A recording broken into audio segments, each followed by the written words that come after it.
Chaque main est un monde, un langage silencieux mais incroyablement précis. Ce que vous ne dites pas, votre main, elle le raconte. Aujourd'hui, je vais vous dévoiler ce que votre paume révèle de votre personnalité, de votre parcours, de vos forces profondes et de vos tournants de vie. Ce que je lis ici, ce ne sont pas des suppositions, mais des marqueurs concrets gravés en vous. Alors, ouvrez votre esprit et laissez parler votre main. Vous avez une main de terre, la paume est carrée, les doigts sont courts ou de même longueur que la paume. Ce type de main est typique des personnes déterminées, travailleuses, entières, volontaires, observatrices et cérébrales. Vous ne faites rien à moitié, vous allez au bout des choses. Vous êtes observateur, cérébral, doté d'un esprit pratique et souvent analytique. Vous aimez comprendre, structurer, organiser. Mais cela s'accompagne d'une certaine pudeur émotionnelle. Vous avez du mal à exprimer ce que vous ressentez. Vous fonctionnez avant tout avec logique, avec rationalité. Vous êtes bien ancré dans la matière. Votre pouce est long, ce qui peut être un excellent signe de réussite. Un pouce long, c'est le signe des bâtisseurs, des meneurs. On le retrouve chez ceux qui savent diriger, décider, encadrer. C'est une aptitude naturelle au leadership et dans votre cas, ce trait est confirmé par d'autres éléments, notamment votre ligne de tête qui est détachée de la ligne de vie. Ce petit écart montre une personne indépendante, sûre de son jugement, capable de décider seule. Vous n'avez pas besoin de validation extérieure pour avancer. Vous avez en vous cette autorité naturelle et ce n'est pas tout. Votre monde Jupiter est bien développé. Cela accentue encore cette force de caractère, cette volonté de s'imposer, de viser haut. La ligne de tête démarre haut sur le monde Jupiter et cela montre une motivation intense, une envie forte de réussir.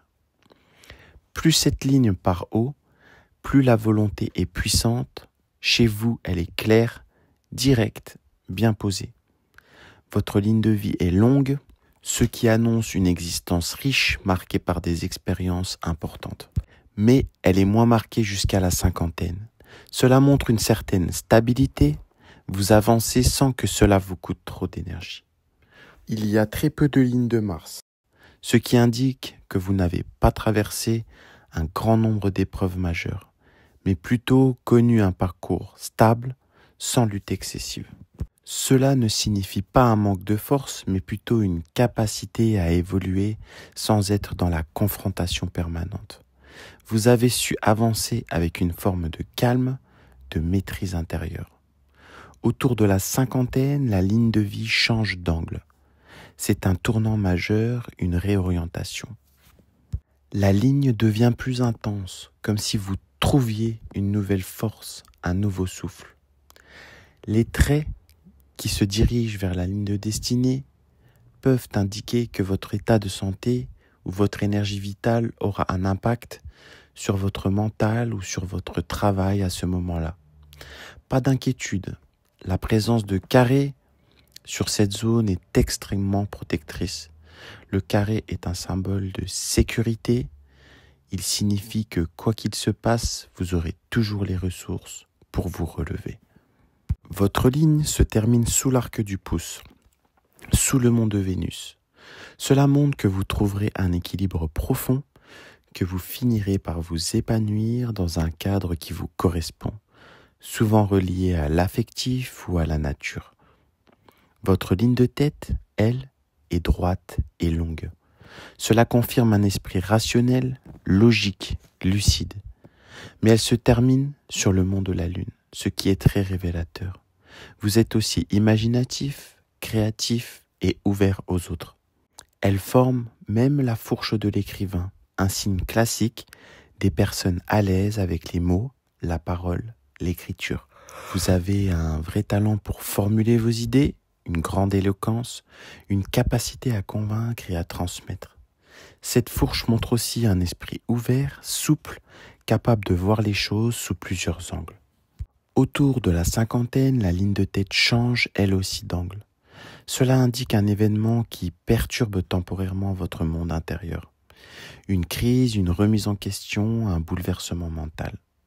Mais cette période est nécessaire. Elle coïncide avec la formation d'un triangle traversé par la ligne de santé. Ce triangle est rare et puissant. Il symbolise une prise de conscience, un réalignement intérieur, souvent déclenché par une expérience ou une révélation personnelle. Vous en sortirez plus lucide, plus centré, plus vous-même. La ligne de Mercure ou ligne de santé est faible, presque effacée et démarre sur la ligne de vie. Cela peut traduire une hypersensibilité physique ou émotionnelle ou un événement ancien qui a laissé une trace. Ce n'est pas une faiblesse, mais un signal subtil. Vous devez prendre soin de votre équilibre global, car chez vous, le corps et le mental sont étroitement liés. Quand vous débordez émotionnellement, c'est souvent le corps qui parle en premier. La ligne du destin, elle, commence en fourche sur le mont de Mars. Une branche part vers le mont de la Lune. Cela indique que, très jeune, vous avez eu l'intuition de votre vocation, mais que vous avez été partagé.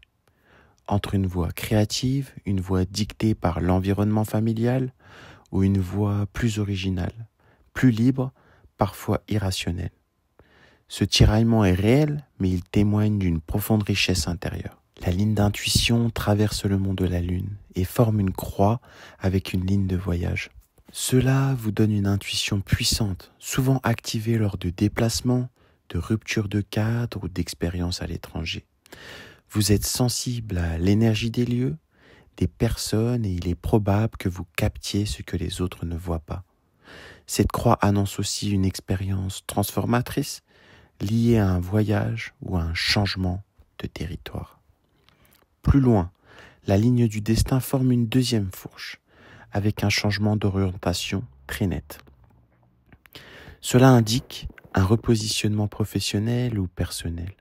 À partir de là, la ligne devient plus intense, plus profonde, vous êtes sur votre vraie trajectoire. Mais vers la fin, une déviation subtile apparaît et la ligne s'affine. Cela montre un recentrage, une nouvelle posture plus intérieure, plus en retrait, peut-être plus en paix. La ligne se termine sur la ligne de tête. Cela signifie que votre accomplissement final passera par votre esprit, votre réflexion, vos idées. Vous irez vers la transmission, l'enseignement, la parole ou l'écriture. Votre mental deviendra votre outil principal de réalisation. Et enfin, un signe très rare, vous portez une ligne de Saturne. Elle naît sur le mont de la Lune et remonte jusqu'au mont de Saturne. C'est un chemin spirituel, une connexion directe entre l'intuition et la structure. Cela montre une capacité rare à transformer l'émotion en sagesse, à relier le ressenti à la responsabilité, l'invisible au concret. Les personnes qui portent cette ligne ont souvent une mission profonde à accomplir, un message à transmettre et une force intérieure unique pour se reconstruire à chaque étape de leur vie. Votre ligne de cœur n'est pas très marquée jusque 50 ans. Cela peut indiquer que l'affectif n'a pas été la priorité dans la première partie de votre vie. Cela ne veut pas dire que vous n'avez pas aimé, mais plutôt que vous avez mis l'amour au second plan, peut-être par choix ou par protection. Souvent, ce type de ligne traduit une blessure ancienne, un lien non cicatrisé ou tout simplement le besoin d'abord de vous construire en paix sans être perturbé par les remous affectifs. Mais ce qui est intéressant, c'est que la ligne devient plus profonde après la cinquantaine.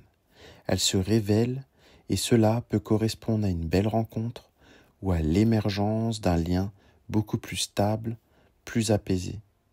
Il y a ici une évolution, le cœur se rouvre, mais cette fois avec maturité et discernement. Nous avons également la présence des lignes de renommée. Ce sont des petits traits qui montent vers le mont d'Apollon. Ils traduisent une forme de rayonnement affectif. La personne attire, touche, laisse une empreinte. Cela renforce l'idée qu'à partir d'un certain âge, vous assumez davantage ce que vous êtes émotionnellement et que votre aura relationnelle devient plus lumineuse. La ligne de cœur se termine en fourche et cela est très parlant. Une branche se dirige entre Jupiter et Saturne, ce qui indique une personne équilibrée dans ses relations, capable de trouver la stabilité sans dépendance et de construire une relation saine et durable. L'autre branche se termine sur Saturne, c'est le signe d'une personne réaliste qui n'idéalise pas l'amour, mais qui le vit de façon mature et posée. Vous ne cherchez pas les grands feux d'artifice émotionnels, vous recherchez la sincérité, la profondeur, mais nous avons aussi la présence de Ashur qui montre que vous avez un lien fort à la solitude. Vous aimez avoir votre espace, même en couple, vous aurez toujours besoin de temps seul, de vous retrouver, de respirer sans pression. C'est une forme de retrait régénérant qui n'empêche pas l'amour, mais le rend plus juste, plus respectueux de votre rythme. Votre vie affective suit un chemin d'évolution intérieure. Ce n'est pas une histoire d'impulsivité, mais de construction émotionnelle. Vous apprenez à aimer mieux, avec plus de calme, de discernement et surtout en restant fidèle à votre nature profonde. Et à travers cette main, ce que l'on voit, c'est que vous finirez par aimer avec équilibre, sans masque, sans peur, mais avec véracité.